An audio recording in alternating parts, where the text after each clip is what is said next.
Hey guys, Bike here, and I'm back again with another last Epoch build guide video. This one's for the Void Knight. It is VK.Hammers, otherwise known as Voidstorm, just a catchy name my chat came up with, because it kind of looks like you're in the middle of a giant Voidstorm.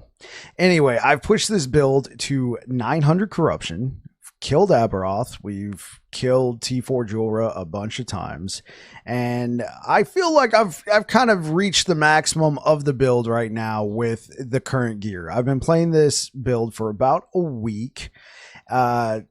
Needless to say, though, this is like my third, fourth build on Void Knight this cycle, so I've already had a lot of stuff sitting around, so it might take longer if you're starting from scratch, but for me, it took about a week, playing about 3 to 4 hours a night on my live streams, talking with chat. Chat offers, little tips and tricks. We've kind of brought it in. If you guys remember, I did do a Voidstorm build guide last cycle, near the end of last cycle, so this is the cycle 1.1 update for this.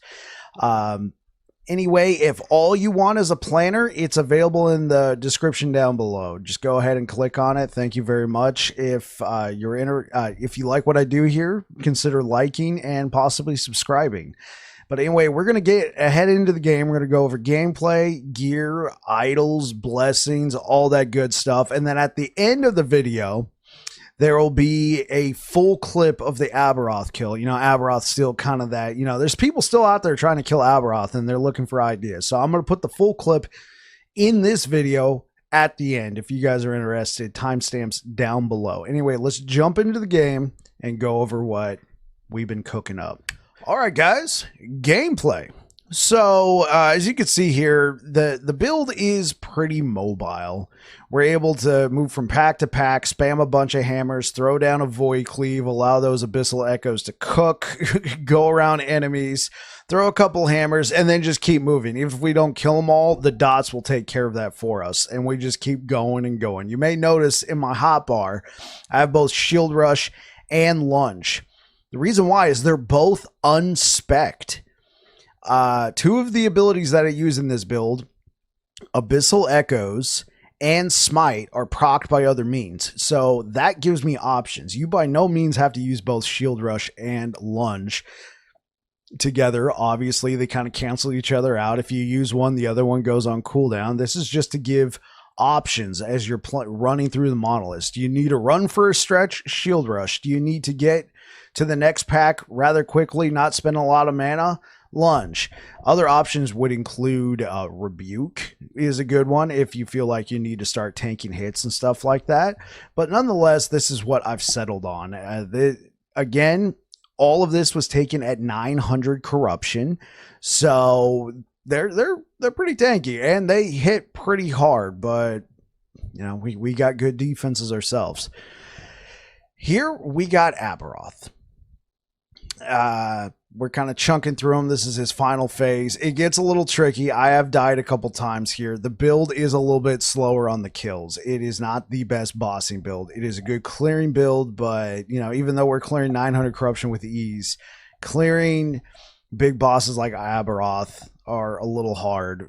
I had to stop fighting Harbingers personally just because they were just too tanky near the end. It would take too long, and I'm just here to blast. All right, and as a reminder, if you're interested in this Aberroth kill, full clip available at the end of the video. Let's go ahead and jump into the game. All right, so we're going to go over gear, idols, blessings, skills, and the passive tree. So I have a bunch of other items down here as just possible. This is what I've also used. But let's go ahead and get into the gear.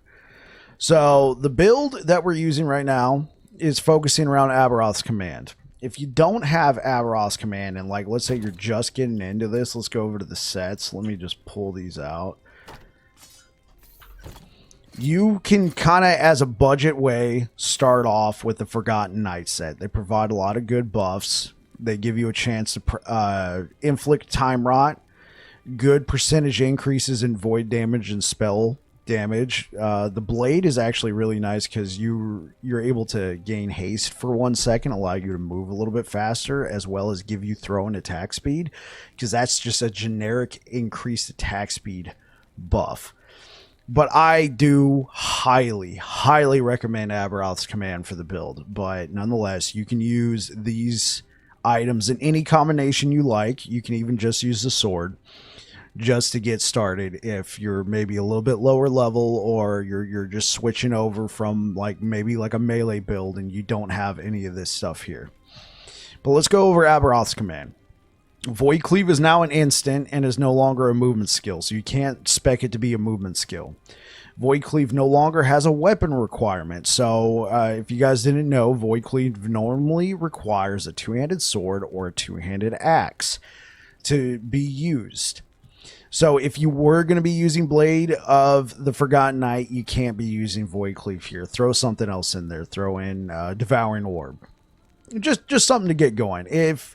I would say if you don't have Aberroth's command, refer to my Cycle 1.0 guide. This is the Cycle 1.1 guide, so I like to spruce it up with all the new toys.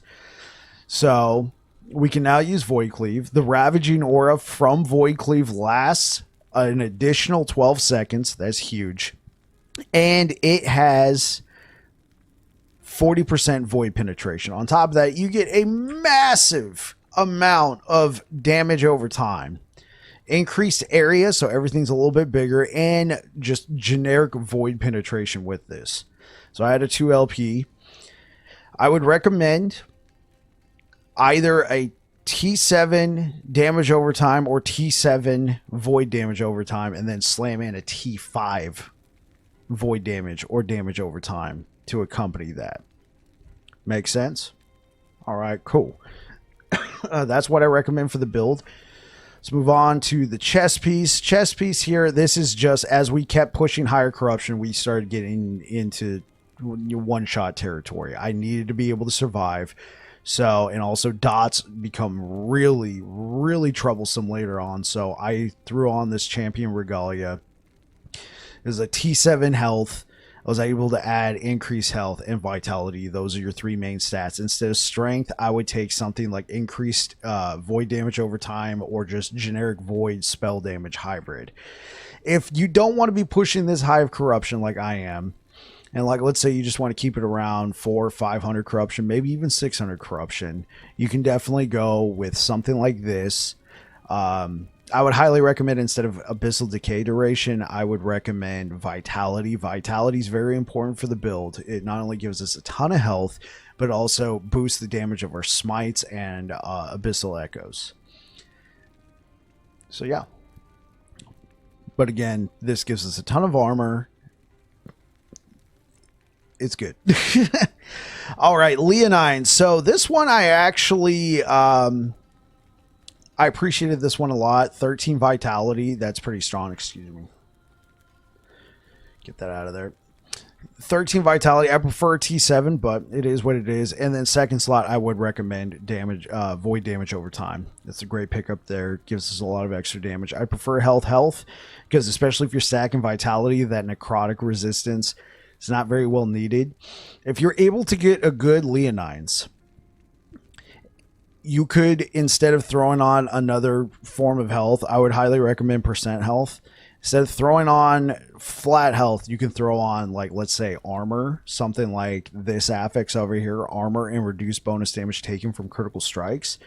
If you notice, the implicit is pretty low on this one, but if you had, like, let's say an 80%, then you threw on, like, let's say a T4, T5 affix. Obviously, try and get T5 if you can. Your reduced damage from critical strikes, excellent.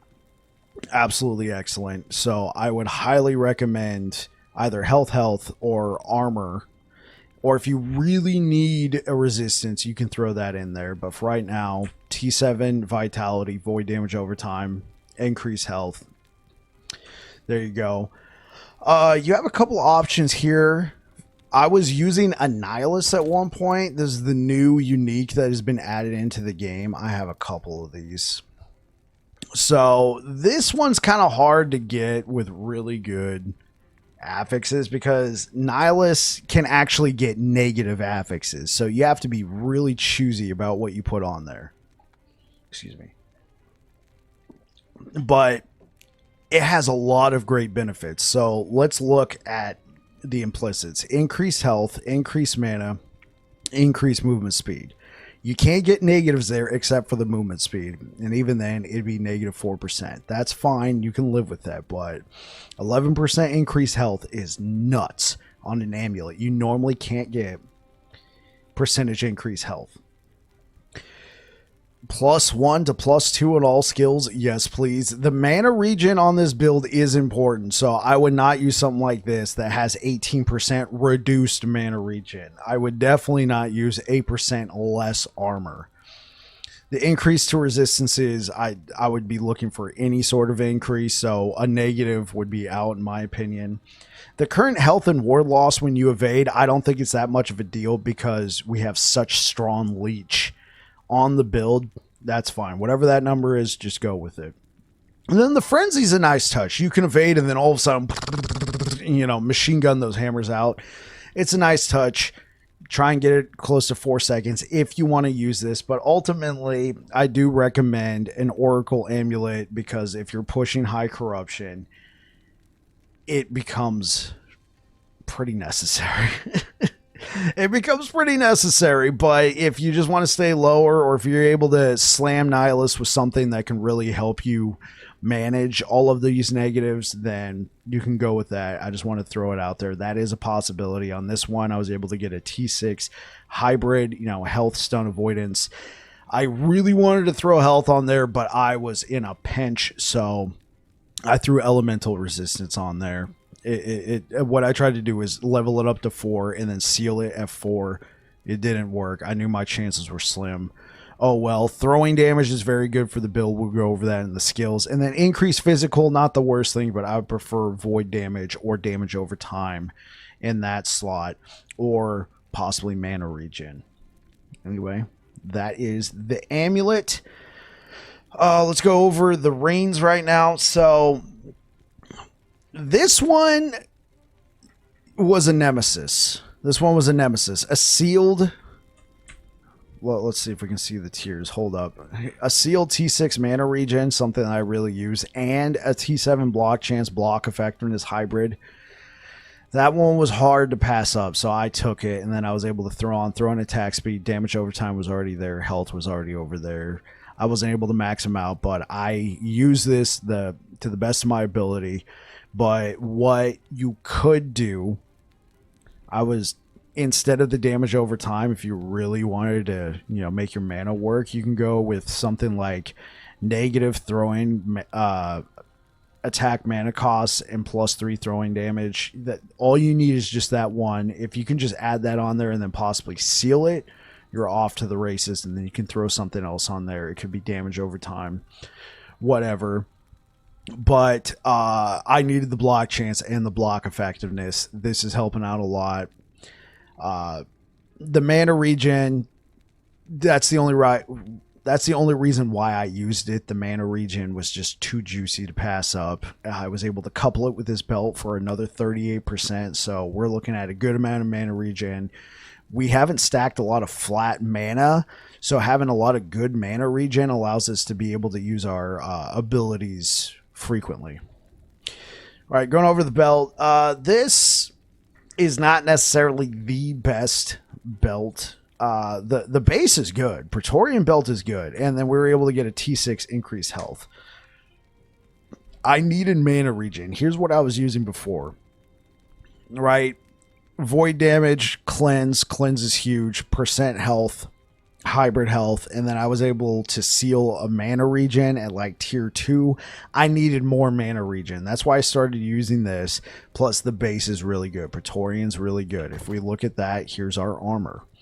Right, we're at 72% physical damage reduction, 50% whatever else damage reduction. Let me throw this on. We drop down to 69. Nice. That's acceptable. That's fine. But I need the mana regen. Yeah. So what I highly recommend, if you do not need resistances and you're looking for the perfect belt, because like look at the health increase, right? That's pretty decent. My opinion, here's the perfect belt. Praetorian belt.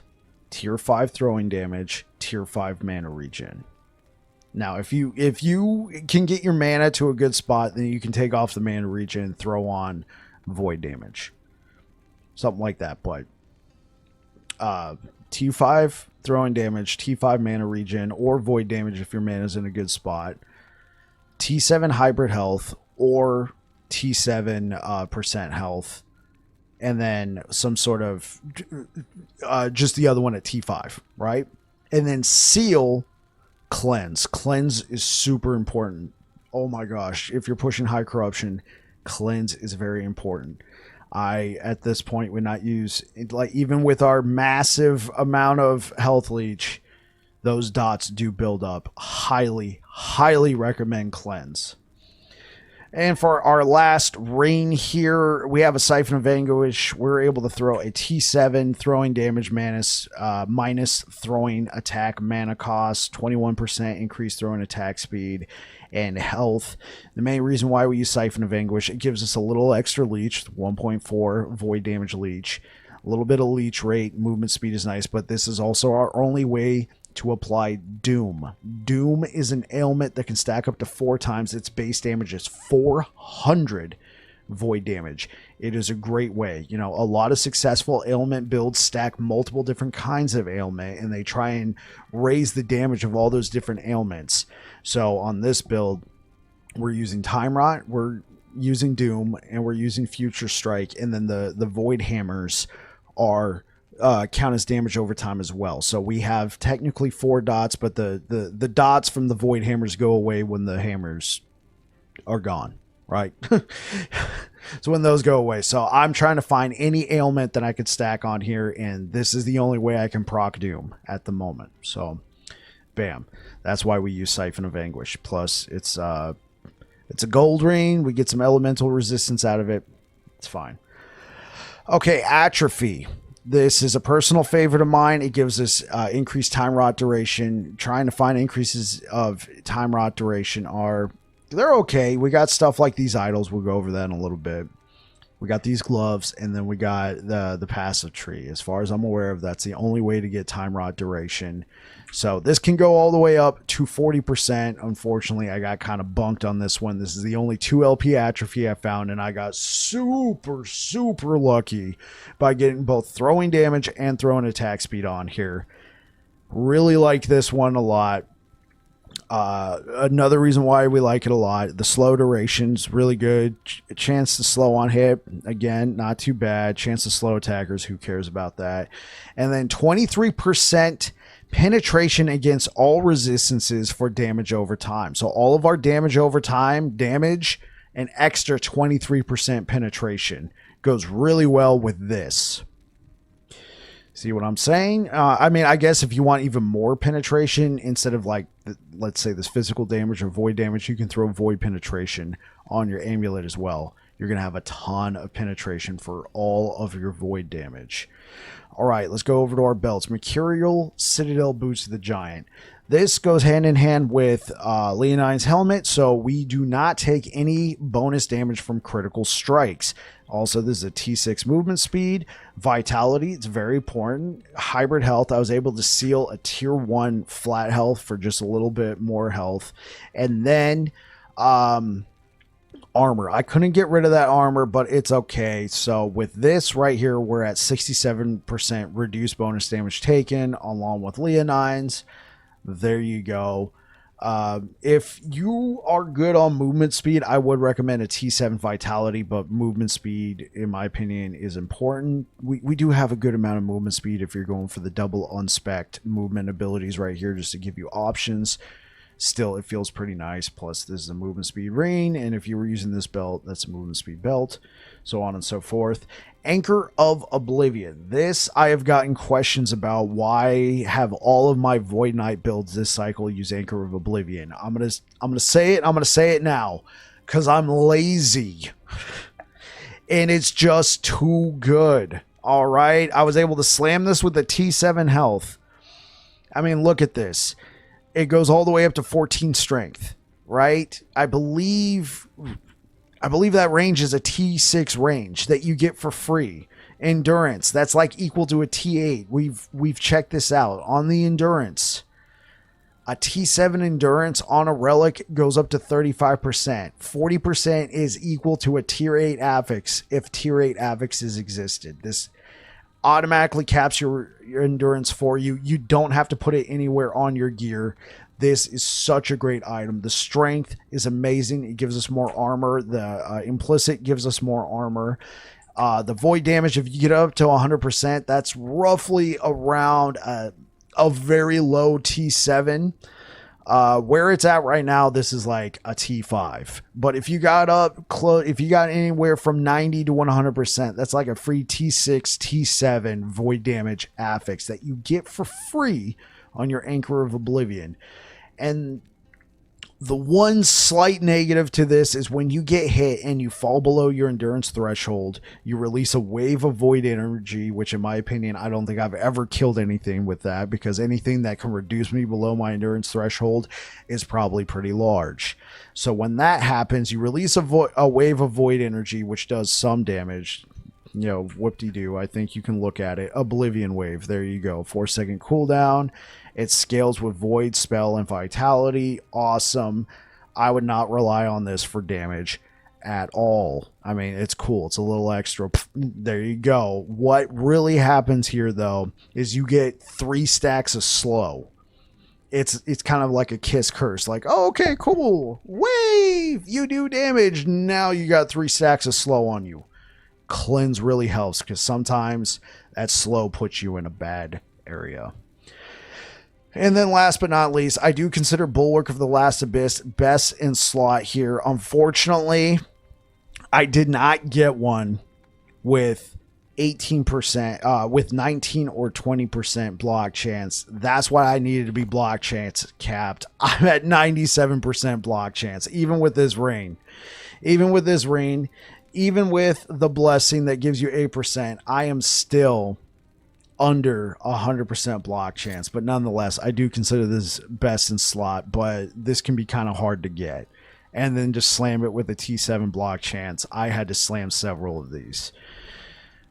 Let's go over why I think it's best in slot before we go over other options. So, huge amount of block effectiveness, massive. You know, this shield alone can get you so close, if not capping your block chance. Also, you can get all the way up to 90% increased armor. Very, very nice. Also, I guess I should break it down specifically. So, for Bulwark of the Last Abyss, it is an iron glass shield, so it already has a 35% block chance on the implicit. Plus, you get a good amount of block effectiveness. I got low rolled on this. Oh, well, I'll live with it. On top of it, it comes with its own... there we go. It comes with its own already baked into the item block chance increase, which has a range of 10 to 20%. I got a 16. I guess you could say I got lucky. And then I was able to slam it with a tier 7, which is 26%. Excellent. On top of it, this one's kind of a negative. You know, everything from this boss, if you didn't know, you get both Anchor and Bulwark of the Last Abyss from Fall of the Empire timeline. That boss right there. It's another kiss curse. So every 3 seconds, if you're on high health, you lose health. I don't know if you guys have been noticing, my camera's kind of blocking it. I keep losing health every once in a while, because every 3 seconds, if you're at high health, you lose 25% of your health. But at the same time, you gain the Apocalypse buff. What is the Apocalypse buff? Increased void damage 70%, and if we were melee, we get a 70% melee critical strike multiplier. We have so much leech, we're able to offset this, but I can understand if people don't want to be put into a bad position. There's been a couple bosses I've died to where I had to pull back. They're doing all their crazy stuff and my health is just starting to fall, and then I'm trying to get up to them quick enough to start leeching everything back because all my dots went away and I died. So I can definitely understand that. Let's go over a couple different options. Option number 1 would be Defiance of the Forgotten Knight. Great all around. It's a tower shield. It gives you increased void damage. It gives you a small little block chance increase, I believe. It gives you up to 14%. It already comes with 28%. Time Rot, you take less void damage on block. Here's the thing. It's a set item. You cannot add more block chance to this. So this is kind of what you get. It kind of feels bad, but at the same time, it's still a shield.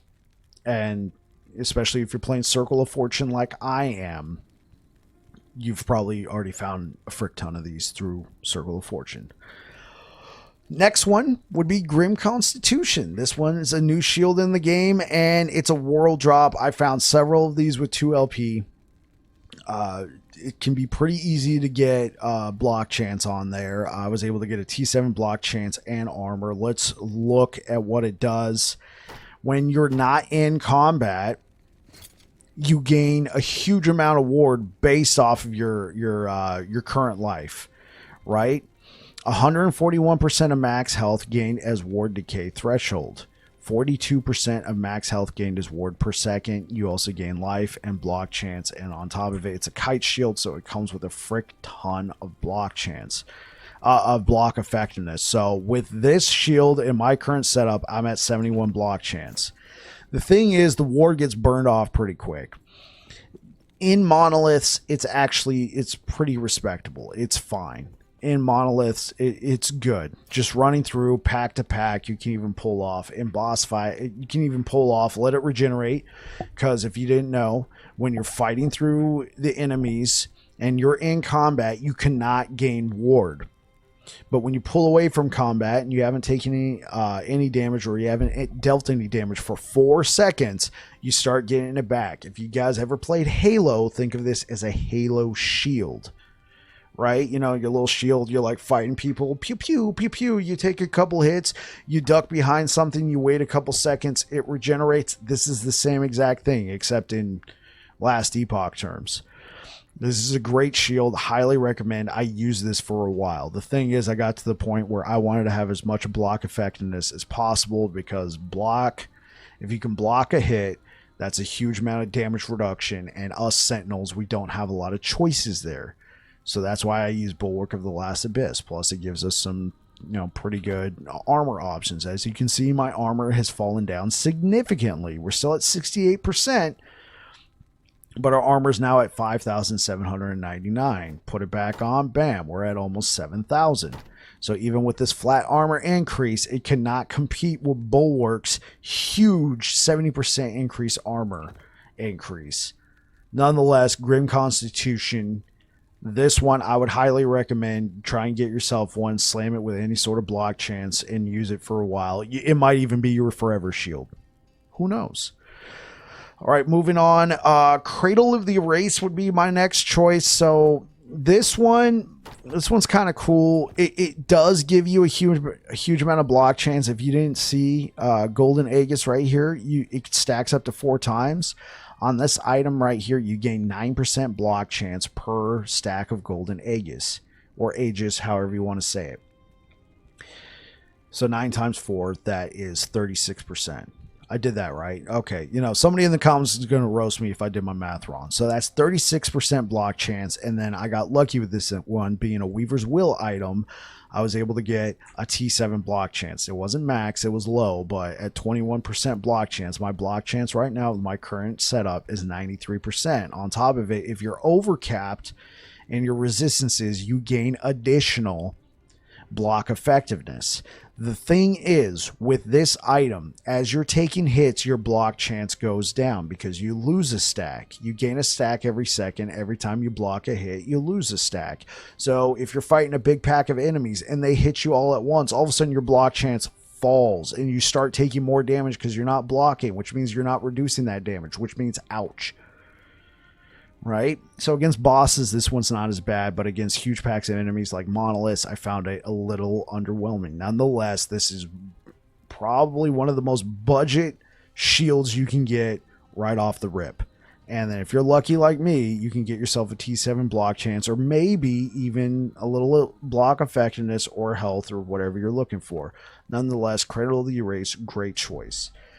If we were stacking a bunch of armor, I would recommend Bastion of Honor, but we're not, so I'm not even going to go over that. So nonetheless, Bulwark of the Last Abyss, Grim Constitution, Cradle of the Erase, or if for whatever reason you're not going with Vitality, you're just stacking strength through the gills, you can go with Bastion of Honor. All right, guys, I know that was kind of long. That was just the gear. I wanted to go over all of these. Oh, I guess I should also say, if you don't like atrophy and you need more armor, you can use yourself some Eternal Gauntlets. I was able to get health, increase attack speed, but this is definitely more damage. And I wouldn't take a 2-min. I would take throwing damage, nonetheless. Moving on. All right, let's get over to the idols. So, since we're using Smite... right, we're using Smite. We're proccing Smite off our throwing attacks with these two idols. I do recommend either block effectiveness or void damage over time. I do not recommend armor shred. The Smite is supplemental, plus it's a great way to apply slow. I know we're using atrophy, which gives us a chance to apply slow. I felt like the damage was better with void damage over time versus having armor shred, but nonetheless, give it a try. Tell me what you think. So I'm using these two idols here. If for whatever reason you don't want to use Smite, that's absolutely fine. And you're using something like a Devouring Orb, or maybe you're dipping into Paladin. You're putting 15 points into Paladin and you're taking Sigils of Hope. And like, let's say you're using the new Sigils of Hope ring and you don't want to use Smite, remove these, maybe throw on another Time Rot duration, void damage over time. These idols are the only idols I found that have Time Rot duration. Time Rot duration is huge because we get a lot of different benefits with Time Rot. You know, the most being it does damage. Okay, so I opted for, you know, a high percentage chance to cast Smite and the void damage over time. If you need more block effectiveness, these idols are great too. I threw on one Raye idol that gives me block effectiveness and Smite. These ones are good to increase that damage. You're off to the races. We're not a crit build. I don't want to invest into any crit whatsoever, so I'm just taking the little extra damage bump from Singularity. You by no means have to use this. If you want to invest into crit, go for it, but remember, damage over time dots do not crit. So I'm just taking the extra damage. The end.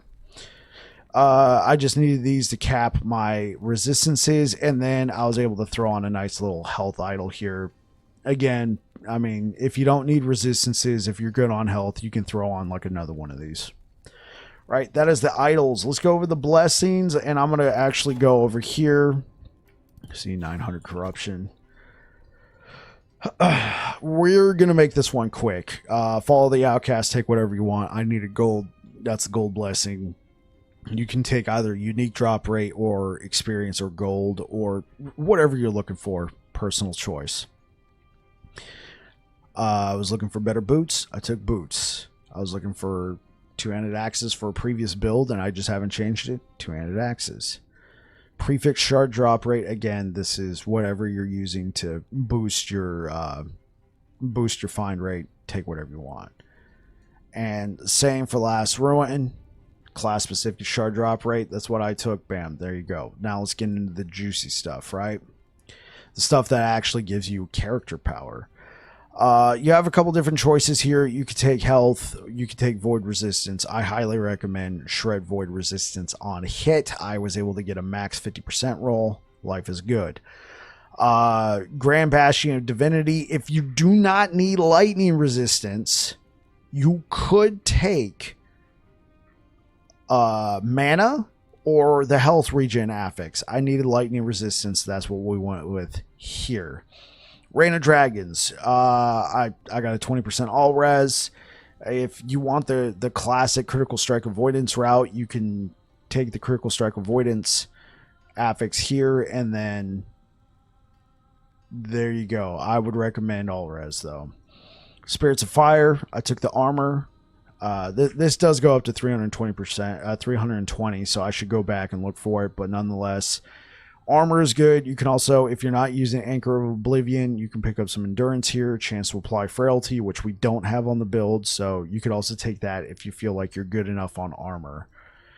The Age of Winter, this one typically, in most of my builds, I take the percent armor increase, but here I wanted the block chance since I'm using a shield. Highly recommend this one, Grand Bones of Eternity in the Age of Winter. And then we already went over the last ruin. Okay, so that is the blessings. Let's get into the skills. All right, so you have a couple different ways you can set up hammer throw. I personally like the concept of throw hammers and move on. Why? Because they do damage when they're near the enemies. If you're using the classic, hammered in with hammering vortex, what happens when you run away? Hammers go with you. There goes some of your DPS. Now, you can make the argument that you're actually, spreading that DPS to more people and applying dots. That's perfectly fine. I prefer this. Plus, it helps with our mana. We take Iron Spiral. It adds more mana cost, but it allows us to have this, which allows the hammers to hit multiple times. Life is good. 1 point in Winged Hammers. The only reason why is to get up to here, which allows us to get to this stuff. So in order to get your Disintegrating Aura, let me finish this up here. So 1 point, 1 point, 1 point, 1 point, 2 points, 6 points for reduced mana cost. We go over here, 3 points into Weighted Hammers, 1 point in Disintegrating Aura, and then 4 points to reduce the mana cost, increase Disintegrating Aura's damage. All right, there we go. Disintegrating Aura, this got changed. If you guys remember in my Cycle 1.0 build, this was actually kind of a difficult thing to deal with because this used to be plus 12 mana cost per hammer, and then you can reduce it by 6, bringing it down to 6 mana before we, apply these mana cost increases. But now it's actually even lower. So it increases by 8. And then you take 4 points here, which reduces it by 4, which means Disintegrating Aura is only a 4 mana cost increase, which is actually in line with the rest of the board. I do highly agree with this, along with the damage. Just from the mana cost perspective, it just felt kind of unnecessary. It was 12. You can cut it in half with 6. I mean, no other node on here, as far as I'm aware of, increases your mana cost by 6. Everything increased it by 4. So, I mean, you got that. I do recommend this setup, but tinker with it. Tell me what you come up with. All right. This one we're going to spend a little bit of time with because it's going to pair well with Abyssal Echoes. So, 3 points in Dark Pathway, 2 points in Fraying Strikes. This just helps us get a nice boost of Void Res before our hammers can apply the rest of the stacks. And then 1 point in Resonating Cleave. This applies Abyssal Echoes. Then 4 points in Warp Decay, which applies Time Rot. It's a nice little increase there, nice little bump. I didn't need... You already get a good amount of duration of Ravaging Aura with Aberroth's command, so I only put 2 points here. Because what this does is per enemy hit gives you 2 seconds. It's 2 second increase of Ravaging Aura. It has a cap of 10 seconds. So you hit a big group of enemies. Let's say you hit 5 with Void Cleave. Bam, you get an extra 10 seconds. That becomes a 22 second increase. I only need 2 points here. I could probably even get away with 1 and put it like here. This is the current setup. 5 points in Annulling Presence, which gives us a huge amount of damage increase. And then Endless Hugger. The leech is actually very strong with all of our other leeches. We have a lot of leech on the build. The reason why I want to spend some time on here is Resonating Cleave. So when we cast Void Cleave, it casts Abyssal Echoes. Let's actually skip Volatile Reversal and go straight into Abyssal Echoes now.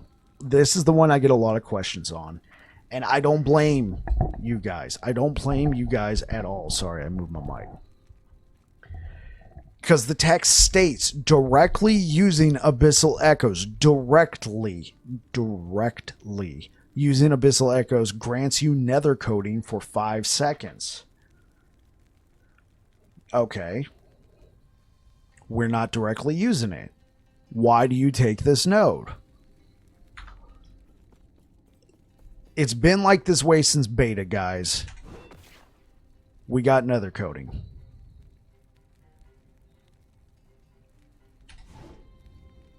It's right there.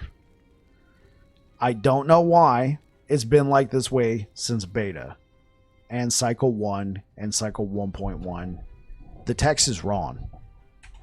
You use that, you get nether coating. So let's look at the benefits of nether coating. You get 20% increased damage to blinded enemies. You get 20% attack speed bonus.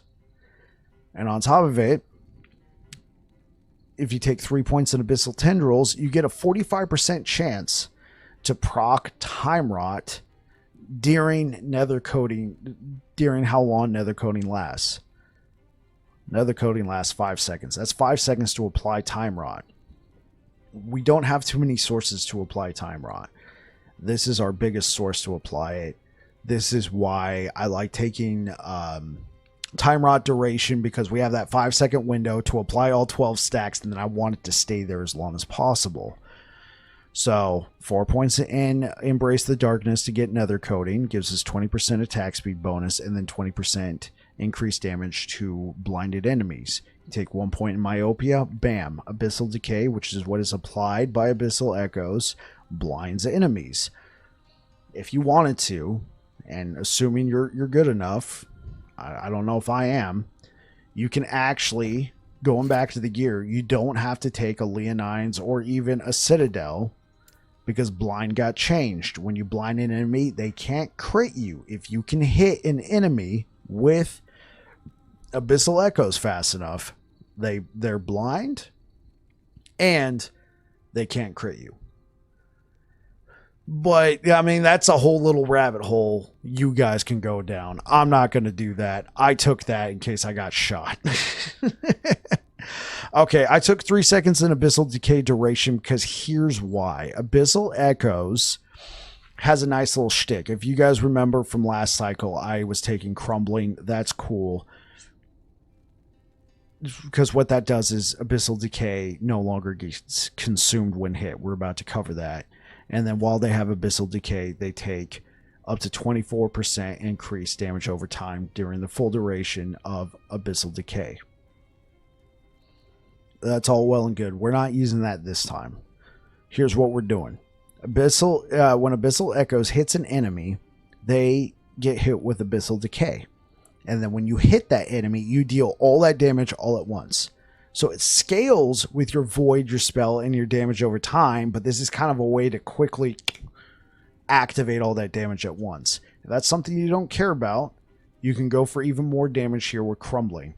That's why I put 3 points in Turbulence to try and increase the duration, because if you can make that duration go all the way up to like 12 seconds, you might be like, well, what's the point of that? Well, if you hit the enemy, 12 seconds of damage all of a sudden gets dealt all at once. Yeah.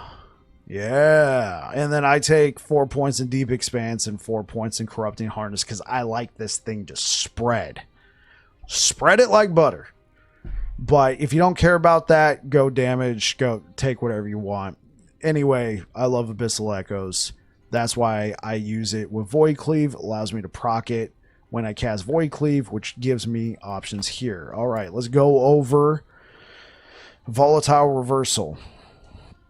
So you do have a couple options here, but here's what I did. Took 1 point in Terminal Void Rift, 1 point in Incipient Void Rifts. This gives us 2 Void Rifts. 3 points in Disintegration, 3 points in Time Rifts. What this does gives us enemies take 60% increased damage over time. 2 points in Traveler's Fatigue, 1 point in Time Lost Wisdom gives us that cooldown reduction. 2 points in Time Sap to help it come back faster, to allow us to take 1 point in Time Lost Vitality. I then took 3 points in Warp Time, just whenever we use it. Allows us to throw our hammers a little bit faster. And then 3 points in Food for Worms. This thing is nuts. Per stack of Time Rot, remember, Time Rot, 3%, and with 3 points, this goes up to 4%. But for right now, 3% global void damage per stack of Time Rot. Bruh. It's like that. It's like that. Ugh. I don't know when I don't remember Food for Worms being this good. Bruh. This thing is nuts. Take it. Smite. 3 points in Holy Fire. And then 5 points in Conflagration.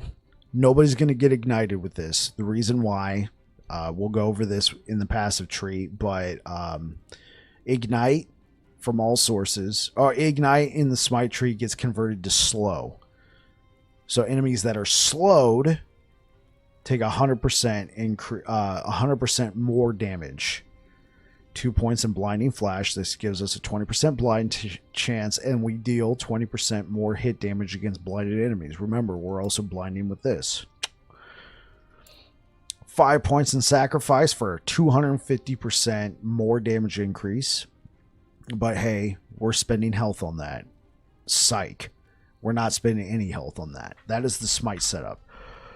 Alright guys, let's go over the passive tree. I know this has been a really long video. I do apologize. So you could optimize this some more. But I do have 25 points here because I wanted all the vitality I could get. But nonetheless, you could only do 20 points in Sentinel and put those 5 points somewhere else. Where you put them, that is up to you. But let's go over it. 6 points in Juggernaut for 6 strength, 24% fire resistance, and void resistance. More vitality and health regen. 1 point in Stalwart for that 3% block chance. Remember, it does not scale with points. 1 point's all you need just for the block chance. 5 points in Armor Clad for that damage reduction from nearby enemies, and then 5 points in Valiant Charge. 30% cooldown recovery for movement skills. Yeah. Oh, wrong one. Okay. 3 points. This got changed. I used to just be able to put 1 point here, but you need 3 points now in Steel Aegis. But hey, more armor, more block effectiveness, 3% block chance. Very nice. 1 point in Paladin for 2% block chance. Very nice. Took 10 points in Abyssal Endurance, 2 points in Temporal Corruption, 5 points in Void Bolts. This gives us a little extra flat void damage. 6 points in World Eater, 8 points in Doom Knight. Now, this is a major change from last cycle. I didn't mess around with Future Strike. I needed all the mana regen I could get last cycle, so I put 10 points in Future Mind. If you do not have mana regen and you're hurting for that, you can take away from somewhere else, maybe Doom Knight or something. I actually do highly recommend Future Strike. I think I consider this to be like some sort of like melee skill, but it procs off of hammers. This is another ailment. It's an ailment. It lasts 2 seconds. At the end, you deal 60 damage all at once. That scales with damage over time and void damage. It is not a hit. It is an ailment. I've had like over 100 stacks and they all go away. Boom. This is big. Future Strike is big. I was sleeping on this last cycle, chat. I'm rectifying that right now. Take Future Strike. Even if you don't put all 10 points in there. I do recommend all 10 points, but you can get away with just a couple points. Put 10 points in Future Strike or however many. Take this. Take it. 8 points in Doom Knight. I think we already went over that. Rot Ripples. Put all 6 points in here. Take my money. That type of thing. Time Rot Spreads. Time Rot Duration increase. We get a whole bunch of Time Rot Duration. We're throwing hammers. We're moving on. We kill enemies. Oops. That guy that's next to him, his buddy that was trying to help him out, like give him CPR, guess what? He's infected now. There you go. Rot Ripples. Take all 6 points. 1 point in Renouncement to convert Smite from scaling with Attunement to scaling with Vitality. Yes. Now this one's a bit of a major change right here. I wanted all the movement speed and void damage increase. So I took all 15 points in Dread, and then, you know, I took all 10 points in Eternal Form. I was definitely going kind of hard on the Echoes last cycle. This one, I'm only putting 5 points in Echoing Strikes, and I only put 6 points here because the melee attack speed doesn't really help us out that much. The Time Rot chance, that's okay, but we're getting a lot of it from Abyssal Echoes. Believe me, Echoes are cool. I like Echoes too. I needed the points elsewhere. If you want to mess around with this, or you know, take some points out of the Sentinel tree, I was going for survivability. You can put it back into Time Legion. I don't know if I would recommend Avatar Regret. I mean, it's another 10% increase, sure, but 10% mana cost increase. Ouch. 10% reduced attack speed. Ouch. You can go with that. Anyway, guys, that is the build. Oh my gosh, this video was long, but I really wanted to break this down for you. If you made it to the end of the video, possibly consider dropping a like, maybe even subscribing if you like what I do here. Stick around if you want to see the full video, or if you're just clicking over here because you're trying to see the full video. If you want to see the full Aberroth fight, that's up next. You know, stay tuned. And if you've already clicked here to the end of the video because you want to see the Aberroth fight, thank you very much. Thank you so much, everybody. Anyway, you guys take care. Cheers. There, here we go, chat. For real this time.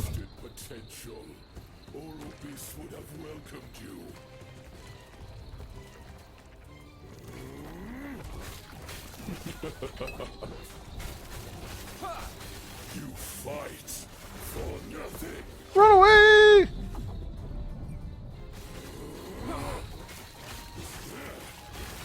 Weak and worthless. The void hungers.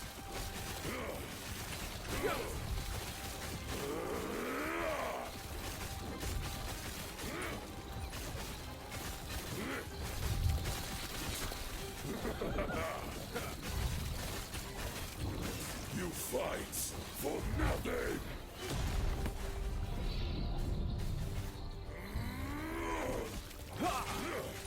The void hung. See the beauty we were denied. Terror turned her back on us. Darkness reigns.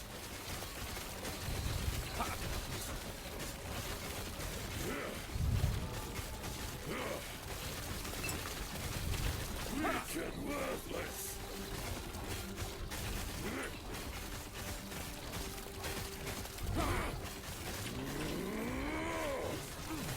The gods tore our world apart. They deserve their fates. Over here, Aberroth. Oh. The void hungers.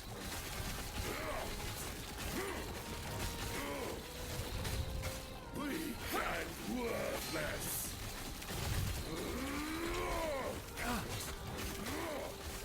Embrace oblivion.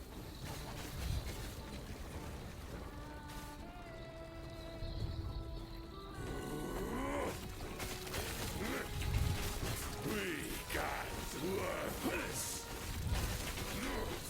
We treated the world no better. Death is our legacy. Oblivion. The void comes.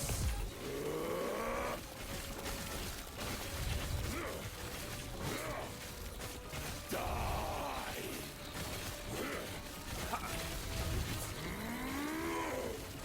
Weak and worthless.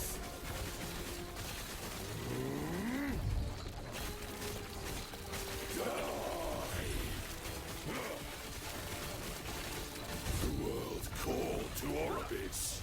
This is his answer. The void comes.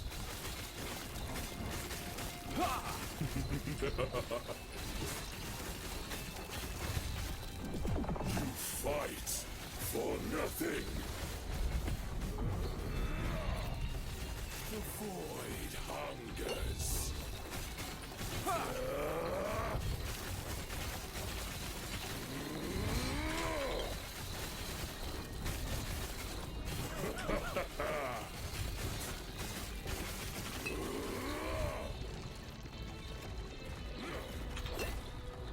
The void comes. You fight for nothing.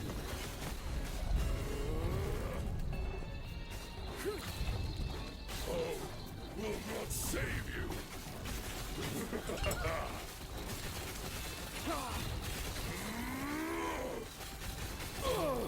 There we go. There we go. Dead yet again. Hello, YouTube.